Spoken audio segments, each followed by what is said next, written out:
창세기 우리 45장 16절에서 28절까지 보죠. 구약 성경 73페이지를 찾아주시기 바랍니다. 구약 성경 73페이지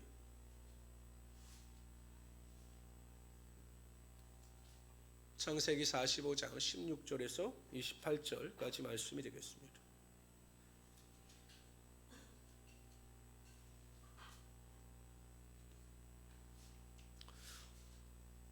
요셉은 양식을 구하러 온 형들에게 자신의 정체를 이야기합니다. 형들은 요셉이 애굽의 총리가 되었다는 사실을 처음에는 믿지 못했을 겁니다. 기뻤지만 또한 한편으로는 두려웠을 겁니다. 왜냐하면 자신들이 그 요셉을 미디안 상인들에게 팔아 애굽의 종으로 넘겼기 때문이죠. 형들의 두려움을 느낀 요셉은 형들을 생각하여 이 일을 행하신 모든 것이 하나님이심을 고백합니다. 우리의 가족과 민족을 구원하기 위하여 하나님께서 나를 먼저 이 땅에 보내시고 애굽의 총리로 세우심으로 말미암아 우리 가족과 민족을 위해서 구원하여 주셨다라고 고백하죠. 이 이야기를 들으면서 형들은 안도했을 겁니다. 그리고 큰 위로를 받게 되고 또한 스파이로 몰렸다가 위기에서 벗어남으로 말미암아 참된 기쁨을 누렸을 것입니다. 그 뒤에 이야기가 오늘은 나옵니다. 우리 16절부터 20절까지 읽도록 하죠. 16절 여러분들 읽어주세요. 읽습니다. 시작.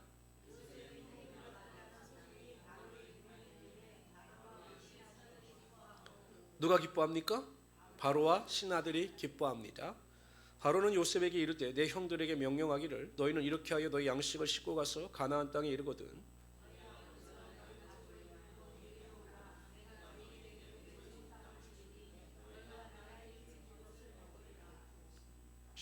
이제 명령을 받았으니 이렇게 하라. 너희는 애굽 땅에서 수레를 가져다가 너희 자녀와 아내를 태우고 너희 아버지를 모시오라.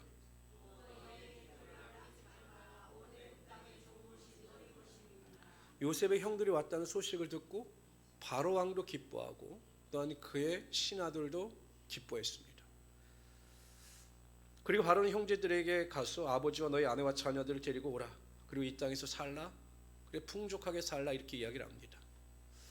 한번 생각해 보십시오, 여러분. 만약 요셉이 애굽의 총리가 돼서 교만하고 그래서 아랍 사람들을 하대하거나 억압하고 인격적인 삶을 살지 못했더라면 만약에 요셉이 기뻐하는 일에 다른 사람들이 함께 기뻐했을까요? 사돈이 땅을 사면 배가 아프고 다른 사람이 잘 되면 우리는 배가 아프면 안 됩니다. 축복해야 합니다. 그러니까 여러분 얼마나 요셉이 인격적으로 훌륭하게 잘 살았는가를 알 수가 있는 거죠. 아니 신하들까지 바로야 뭐 그 요셉을 그냥 귀하게 여기니까 기뻐했다고 해도 신하들까지도 그 요셉이 기뻐하는 것을 보고 같이 기뻐하고 있는 것입니다. 믿지 않는 사람들이 우리의 신앙을 인정하지 않는 것과 사람들이 우리를 싫어하는 것은 별개의 일입니다. 그렇죠?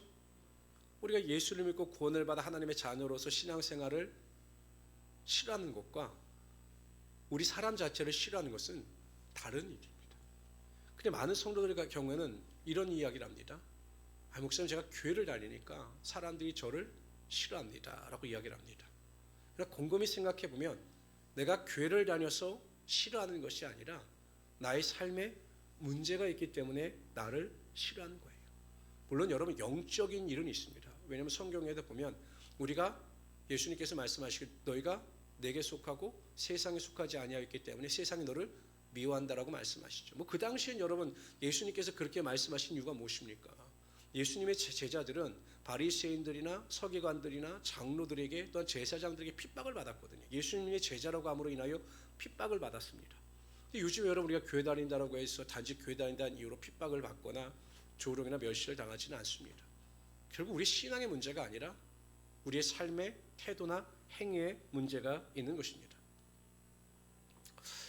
예전에 어느 분이 저에게 상담을 하셨습니다. 시댁에 가기 싫다라는 거예요.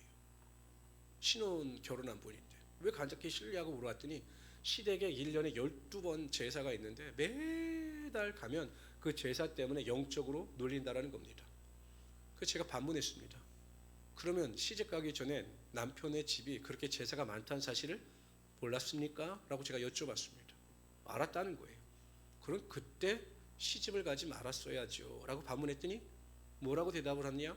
남편이 너무 사랑스러워서 시집을 갔다는 거예요. 그러니까 남편도 예수를 믿지 않았겠죠.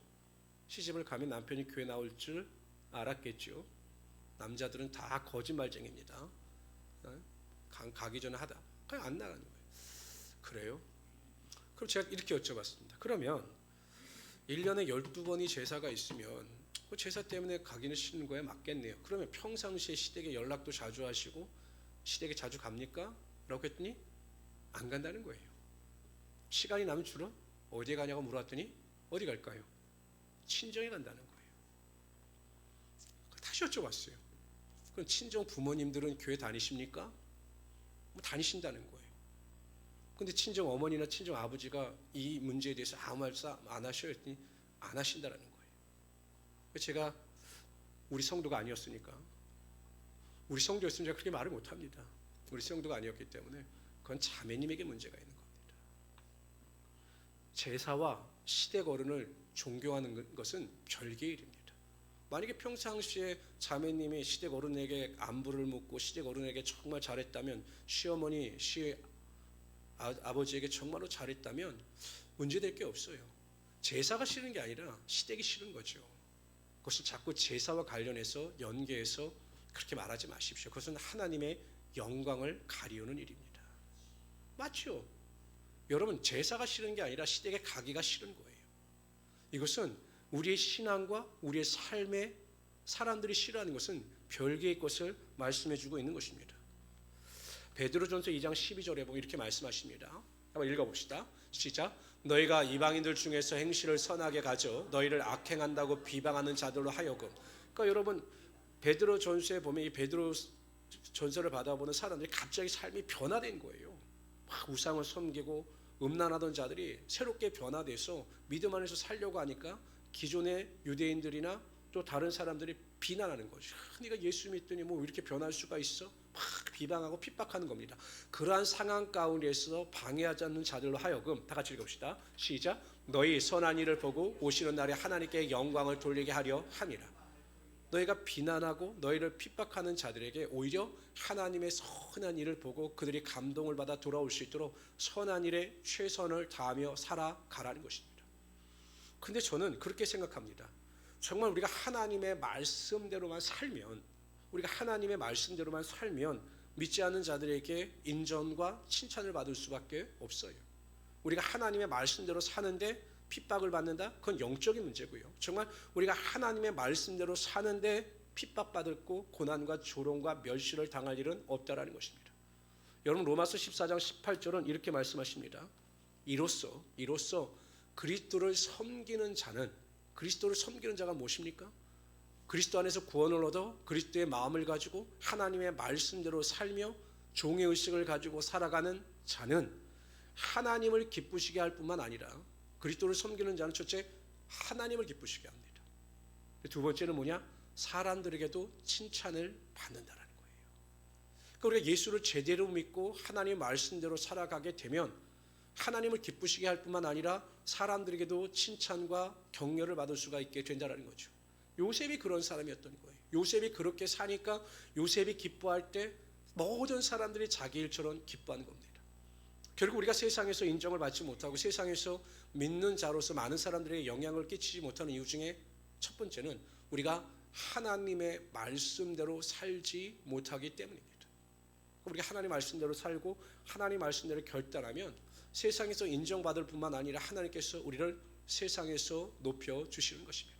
그래서 우리 성도님들은 이 세상을 살아갈 때, 물론 우리가 다른 사람을, 사도 바울의 고백처럼 내가 사람을 기쁘게 하랴, 우리가 사람을 기쁘게 하기 위해서 살아가는 것은 아니죠.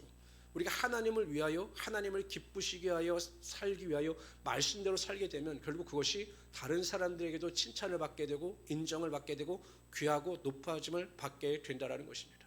그래서 항상 하나님의 말씀대로 믿음대로 순종하심으로 또한 하나님께 인정받으실 뿐만 아니라 세상에서 칭찬받을 수 있는 하나님의 귀한 성도들 되시기를 주님의 이름으로 축원합니다. 근데 여러분, 요셉 한 사람이 바로 서니까 어떤 일이 벌어집니까? 위기에서 극복될 뿐만 아니라 그 바로 왕을 통해서 아주 큰 은혜를 입게 되지 않습니까? 여러분 가나안 지금으로 말하면 물론 지금 이제 우리나라가 참 잘 살게 됐죠. 근데 70년대만 하더라도 우리나라가 참 어려울 때 미국으로 이민 가는 사람들, 그래서 고국의 어려움을 보던 사람들이 그런 말 기도들을 많이 하셨대요. 하나님, 우리를 특별히 사랑하여 주셔서 이 축복의 미국 땅으로 인도하여 주심을 감사합니다. 이런 기도를 드렸다고 하는데 이건 잘못된 기도죠. 뭘 특별히 사랑하셔서 미국으로 인도하셨겠습니까? 그러나 그들의 눈으로 볼 때는 풍요로운 미국 땅에서 사는 것이 축복이라고 생각을 했던 거죠. 아마 그 당시에 야곱이 살던 그 시대에 아마 가나안 땅과 애국을 비교한다면 아마 천양지차에 큰 차이가 있었을 겁니다. 근데 그 풍요로운 애굽 땅에서 야곱의 가족이 머물 수 있었던 것은 물론 그 뒤에 하나님의 섭리와 하나님의 경륜이 있었기 때문이죠. 하나님의 계획대로 하나님을 세심하게 이루어 가신 하나님의 경륜이 있었기 때문일 겁니다. 그는 어찌하든지 하나님께 택하신 요셉이 하나님 앞에서 바로 서니까 그 온 가족이 축복을 받고 하나님의 약속의 성취라고 하는 은혜를 경험하게 되더라는 것입니다. 하나님은 제가 이렇게 성경을 보면 하나님은 항상 다수가 아니라 하나님이 택하시고 인정하시는 한 사람을 통해서 하나님의 놀라운 일을 행하여 나가시는 하나님이 되시는 것입니다. 성경을 보세요. 하나님은요 다수가 아닙니다. 정말 의로운 한 사람, 하나님의 마음에 합한 한 사람을 통해서 하나님의 놀라운 일을 행하시는 거죠. 노아 시대에 보면 정말 99.999%가 다 타락하고 죄인이었고 오직 노아 한 사람만 의인이었습니다. 하나님의 은혜를 입어 당대의 의로운 사람이었습니다. 그런데 여러분 노아 한 사람이 바로 서니까 하나님께서 그를 통하여 구원의 역사를 이어가시지 않습니까? 다 심판하시고 멸망하시되 노아를 통해서 구원의 역사를 하나님의 역사를 이루어 가십니다. 고넬료라고 하는 그 로마의 백부장이 바로 서지요. 그래서 베드로를 청합니다. 고넬료는 하나님의 은혜를 사모하는 자였기 때문에 자신뿐만 아니라 친척들과 친구들을 자신의 집으로 다 초대합니다. 그리고 베드로가 설교할 때 성령의 능력이 임합니다. 그러니까 고넬료 한 사람이 바로 서니까 이방임에도 불구하고 그의 가족과 친척들과 친구들이 구원받는 하나님의 능력이 나타나게 하여 주신 겁니다. 성도 여러분, 정말 이 자리에 참석하여 예배드리고 가정에서 예배드리는 우리 성도들 한 사람 한 사람은 하나님께 대한 책임감을 가지고 살아가야 합니다. 나 한 사람을 통해서 내 가정이 살아날 수 있다. 내 한 사람을 통해서 자녀들이 축복받고 나 한 사람을 통해서 자녀들의 지경이 넓어질 수 있다라고 하는 책임감을 가지고 항상 온전한 믿음과 은혜와 능력을 가지고 살아갈 수 있어야 한다라는 것입니다. 생각해 보세요, 여러분. 우리 권사님들, 자녀분들 뭐 사업하시고 일하시고 우리 한지 집사님 이번에 우리 하진이 전교회장 됐잖아요. 그게 누구 덕일 것 같습니까? 하진이가 회장된 게 누구 덕일 것 같습니까? 아니 그거 하나님은 두 번째고요. 첫 번째는 엄마 덕이에요. 엄마 덕. 엄마가 여러분 자녀를 위해서 얼마나 눈물로 기도했겠습니까? 우리 권사님들 자녀분들이 그래도 믿음 안에서 살아가고 어찌하든지 세상 가운데에서도 인정받으며 살아갈 수 있는 것도 본인들 생각하기엔 본인이 똑똑해서 그렇게 한다라고 생각하지만 아닙니다. 권사님들의 눈물 어린 기도가 있었기 때문에 하나님께서 자녀들을 축복하시고 그들의 사업과 인생 가운데 함께하여 주시는 거예요. 우리 권사님들이 오래 살아야 하시는 이유가 거기에 있는 겁니다. 누구 때문에요? 자녀들 때문에.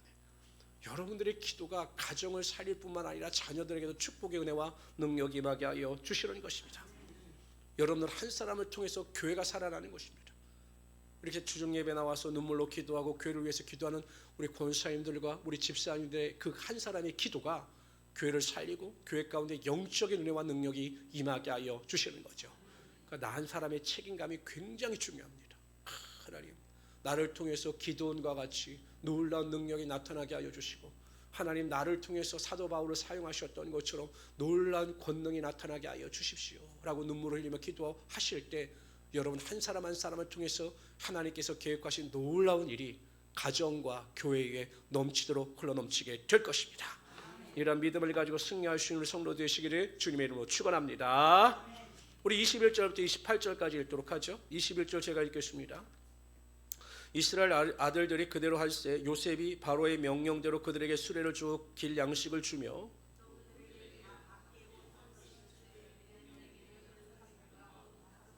그가 또 이와 같이 아버지에게 보내되 수나기 열필에 애굽의 아름다운 몰품을 실리고 암나기 열필에는 아버지에게 길에서 드릴 곡식과 떡과 양식을 살리고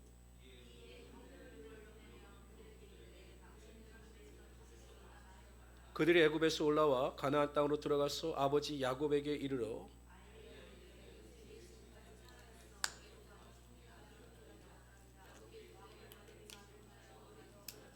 그들이 또 요셉이 자기들에게 부탁한 모든 말로 그에게 말하며 그들의 아버지 야곱은 요셉이 자기를 태우려고 보낸 수레를 보고서야 기운이 수생한지라.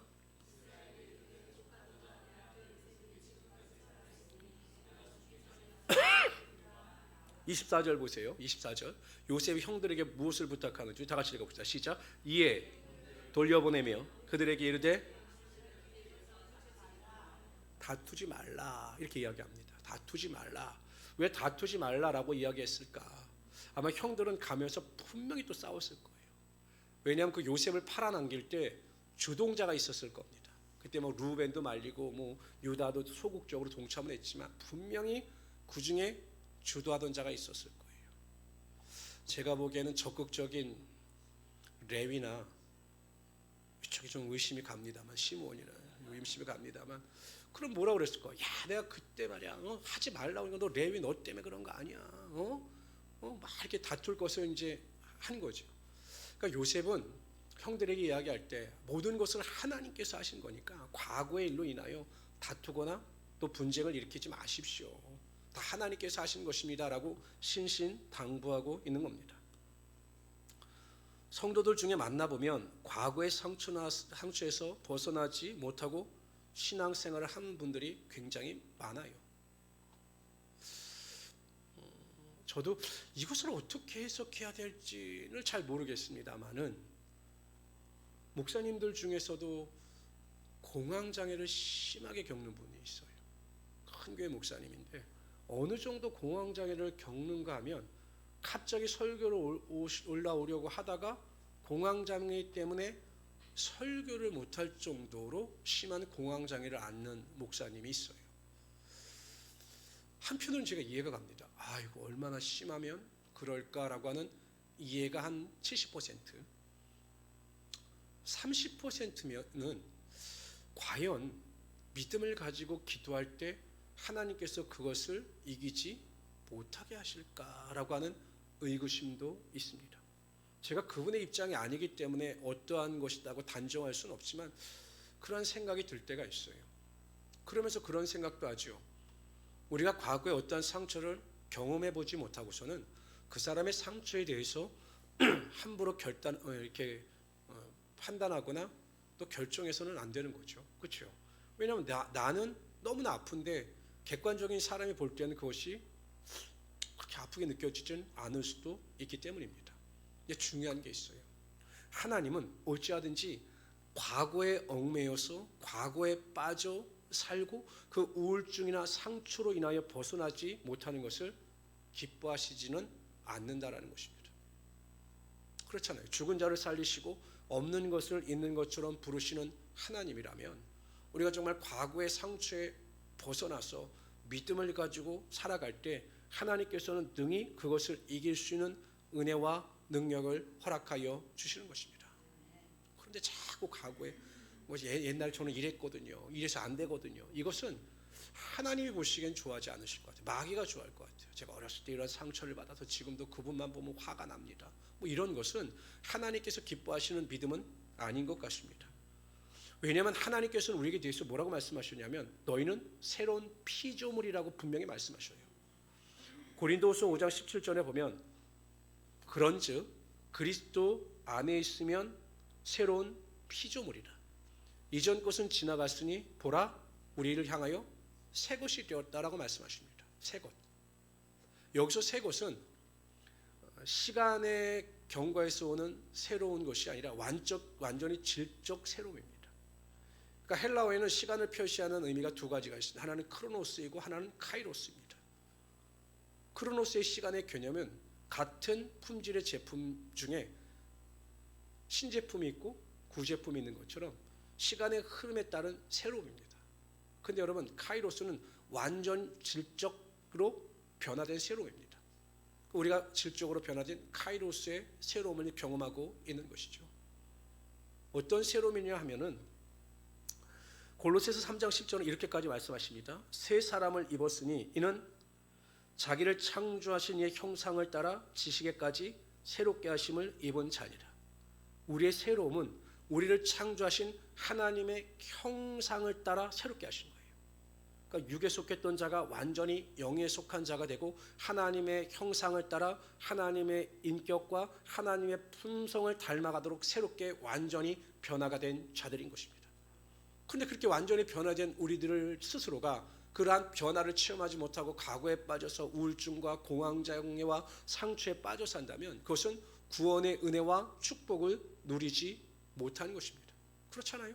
성경은 너희는 새로운 피조물이다, 카이로스의 피조물이라고 선포하는데 나는 그것을 인정하지 못하고 여전히 과거에 빠져서 우울해하고 낙심하고 절망한다면 하나님께서 기뻐하시는 카이로스의 새로운 피조물의 변화는 아니라는 것입니다.